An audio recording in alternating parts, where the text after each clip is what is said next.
ਭੌਂਕਦੇ ਨੇ ਪਿੱਛੋਂ ਸਾਨੂੰ ਸਭ ਪਤਾ ਏ ਉਹਨਾਂ ਕੁੱਤਿਆਂ ਦੇ ਗਲੇ ਹੁਣ ਪਾਉਣਾ ਫਟਾਏ ਹਾਂਜੀ ਜਿਹੜੇ ਭੌਂਕਦੇ ਨੇ ਪਿੱਛੋਂ ਸਾਨੂੰ ਸਭ ਪਤਾ ਏ ਉਹਨਾਂ ਕੁੱਤਿਆਂ ਦੇ ਗਲੇ ਹੁਣ ਪਾਉਣਾ ਫਟਾਏ ਸਾਡੇ ਮੂੰਹ ਤੇ ਬਾਈ ਬਾਈ ਅੱਖ ਜਾਂਦੇ ਨੇ ਕੰਡੀ ਪਿੱਛੋਂ ਸਾਲੇ ਸਾਰੇ ਚਮਕਾਨੀ ਲਾਉਂਦੇ ਨੇ ਜਿੰਨਾ ਸਾਡੀ ਯਾਰੀ ਨੂੰ ਕਬੂਲ ਨਹੀਂ ਸੀ ਕੀਤਾ ਜਿੰਨਾ ਸਾਡੀ ਯਾਰੀ ਨੂੰ ਕਬੂਲ ਨਹੀਂ ਸੀ ਕੀਤਾ ਉਹ ਮੁਨਾਫਕਾਂ ਦਾ ਬੜਾ ਨੁਕਸਾਨ ਹੋ ਗਿਆ ਪਹਿਲੇ ਜਾਣਦਾ ਨਹੀਂ ਸੀ ਕੋਈ ਮੁਰੀਦ ਕੇ ਦੇ ਵਿੱਚ ਅੱਜ ਸੱਜਣਾ ਦਾ ਦੁਨੀਆ ਤੇ ਨਾਮ ਹੋ ਗਿਆ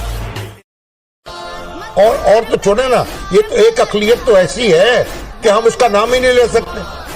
जो अपने आप को अहमदी कहते हैं, हम उन्हें कादियानी कहते हैं। उनकी जिंदगी अजीर्ण की हुई है।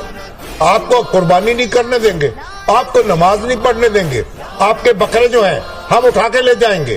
आपने 50,000 का बकरा खरीदा है, हम 25,000 का वापस ले लेंगे। क्या तमाशा है। और आपको इबादत गाह नहीं बनाने देंगे।